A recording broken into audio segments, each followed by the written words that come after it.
I'm Mary Lyons, and I am the Wealth Woman. And I'm Eric Alexander from Benchmark Income Group. And this is the Big Wealth Podcast. Everything you've ever been taught about money is wrong. But don't worry, we're here to help. On this podcast, we'll use the same tools you already know to actually help set you free. Free to do what you want with your time, with your money, and with your energy. Free to live your life the way you have dreamt about. So we're going to talk about wealth knowledge, personal reflections, and the financial industry news of the day. Welcome to the Big Wealth Podcast. Today, we're actually going to talk about something that is a hot topic on many people's minds. As I have been meeting with clients for the past couple of days, almost every meeting that I'm in, it seems like this topic has come up. So we are going to talk about what is going on with the whole Gamestop situation. And just know that by the time we get this podcast through compliance, there will probably be all kinds of new details. So we may end up doing a follow-up podcast. If a 15-minute podcast on this even makes it through compliance, it may end up with a 3-minute podcast, right? Exactly. So why don't we start by talking a little bit about what actually happened with GameStop? So Eric, do you want to give us a little bit of the facts? Sure. And as Mary pointed out, it is the facts as we know them today. As this all unfolds, I think it may change. So basically, GameStop was in a fair amount of trouble financially and has been for some time. And so a company called Melvin Capital, they're not the only ones, but they're sort of, they're probably 75% of the people doing this, started to short the GameStop stock, meaning they're betting the other way, saying GameStop is overvalued. We think it should be lower. We're going to take a short position. We think it's going to go lower. And then a bunch of investors on a Wall Street bets forum on Reddit decided that, nope, we're not going to let these Melvin Capital guys do this. We're going to get together and we're all going to go buy some and see if we can raise the price on GameStop and make it go the other way. So something that was trading in the $18 to $20 range is now trading in the $300 to $400 range in the matter of just a few months. And so one of the things that happened as these trades started coming in and as the value of the stock started going up is that other investors who may or may not have read anything on Reddit got interested and said, maybe there's the opportunity to make some quick gains here, and started also buying. And so at some point, the amount of options that were out there and the orders to buy GameStop stock, that's hard to say. The orders out there were larger than the shares in existence to fulfill the orders. So when that happens, what we call that is a liquidity issue. And so because that's really where it was going and what was happening, an app that many people are aware of called Robinhood. I've got a couple of clients who actually use that kind of on the side just to trade stocks for fun. Basically came out and said, we are going to limit buy-side orders, meaning if you are trying to buy GameStop stock, GME stock, that's probably easier to say. So let's do that. If you're trying to buy GME, you can't at this point in time. But if you want to sell it, you can. And so this is really, I think, kind of unprecedented. No doubt. Of things that happen in the market. And immediately there were cries of foul play. And the reason for that is because we've always believed in a free market system. And so when large companies start limiting your ability to purchase for whatever reason they're doing it, that definitely feels like market manipulation, right? Would you say that? Right. Yeah, especially on an app or a trading platform that kind of sort of purports itself to be sort of open trading, open platform. Come all you little people and invest on my platform, right? To have them suddenly stop it seems shady, or not shady, just potentially odd. How's that? There you go. Worth investigating. Worth investigating. So what happened is, as people started digging a little bit deeper, there are several other companies that are involved in some way with these transactions. And whether these links are direct or not, I think only time and investigation will tell. But there is a group called Citadel, and Citadel owns a group also called Citadel Securities.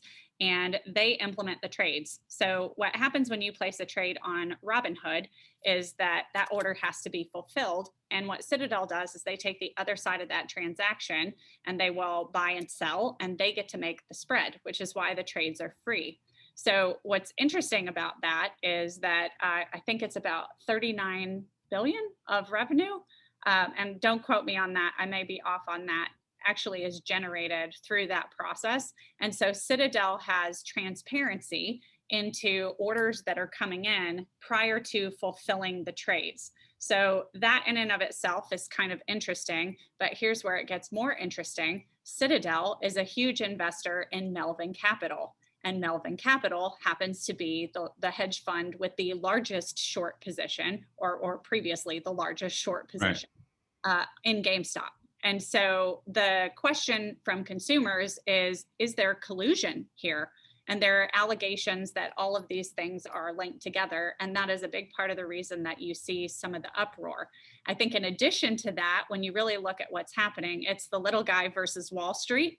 And I think that's where a lot of the emotion that's coming in goes even beyond just the possible connections or possible corruption that could go here. And again, these are all allegations that are being made. You can read about them on both reputable and non-reputable news sites. And we want to leave you to make your own decisions, because certainly only time is going to tell what really happens. But what I think we should talk about a little bit, Eric, is some of this idea of Wall Street versus the little guy. Yeah, no doubt. And free markets in general. So give us some of your thoughts on that. Yeah, one of the things, and I'm working on the article, and it may be a 15-minute article that gets cut down to three seconds worth of it, but I'll give you the talking points, is this idea that we started with back in '84, right? Whenever I remember the first Apple commercial that ever came out was January 22nd, 1984. And it was this idea of the personal computer. And then for the first time, the little guy had the power to go create, to go build, and to go do their own thing. And as you see the progression of technology, the societal progression from PCs to internet to app to all of these sort of new industries that get created, it has been this march for having the little guy and the little guy's ability to sort of punch above their weight. Sure. A guy with a message and a cell phone, a little bit of knowledge about how to go use it, can shape the world, right? Can have a voice. I'm going to say that a little bit differently, maybe, but it's the same thing. It's that accessibility is very different now because of all the technology that exists. Right. So where in olden days, there's a bunch of guys in some room doing manual trades and making phone calls, and you have to know who and where to call. Now, investing is something that is approachable regardless of net worth, because when you think about part of what some of these trading apps do is they are really focused on even fractional shares, right? You don't have to buy a full share of something. You can buy a fractional share. And so that makes investing an option for people who previously didn't have enough money to invest or trade. Right. It brings a lot of new people to the table that previously didn't even have a shot at it. Like they weren't even invited into the room to have a vote at the table, right? Which is sort of empowering. I mean, that's been the sort of great march that for the first time in literally in human history, anybody has the ability to go kind of shape the world, right, at a fundamental level. And so I think what we're seeing with this, so whether it's Robinhood or the Reddit guys versus Big Wall Street, David and Goliath, however you want to go frame it, right, is on one end of the argument is, these guys have been manipulating the market for decades, and it's our chance to sort of stick it to the man, and we're going to come back, right? And sort of there's some sort of an Americanism that sort of comes with that, like, oh yeah, that's the plucky upstart's going to fight the British, and we're going to win, right?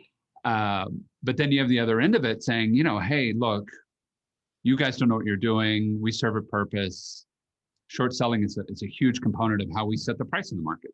Somebody thinks the stock should be bigger. Somebody thinks it should be less. We all come to some consensus, and that's the price.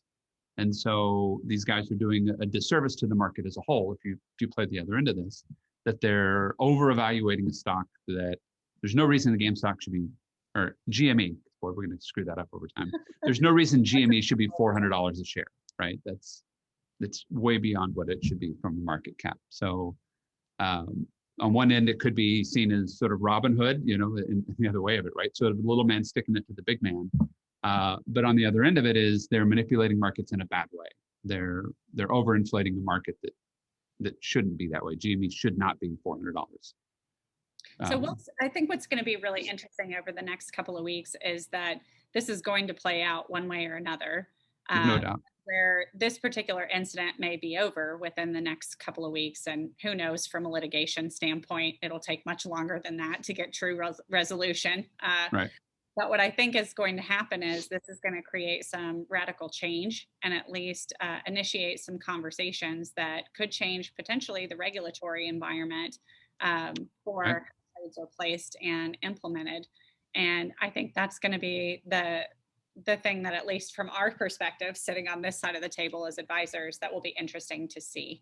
And, we'll just keep following along with this and see where it goes. If you have specific questions about what's going on with the GameStop situation, or you want to have a more in-depth conversation, just send us a DM and we'll set up a time where we can go a little deeper into it.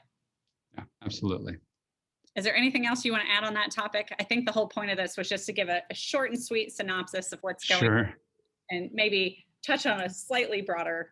Right. I thought that the last thought I had on it was I thought it was really fascinating yesterday. I felt like we were in the twilight zone. I saw tweets and some news articles where Ted Cruz, Mark Cuban, and Alexandria Ocasio-Cortez, I'm going to butcher her name again, all had the same agreement and were all in lockstep with how they felt on an issue. And I think that may have been the first time that all three of those people agreed on anything in the history of the universe. So it's definitely making news just because it's very odd, right? It's a very unique situation. It definitely is. Well, this was a fun conversation. I'm Yes. pleased to have it, and we'll see you next time.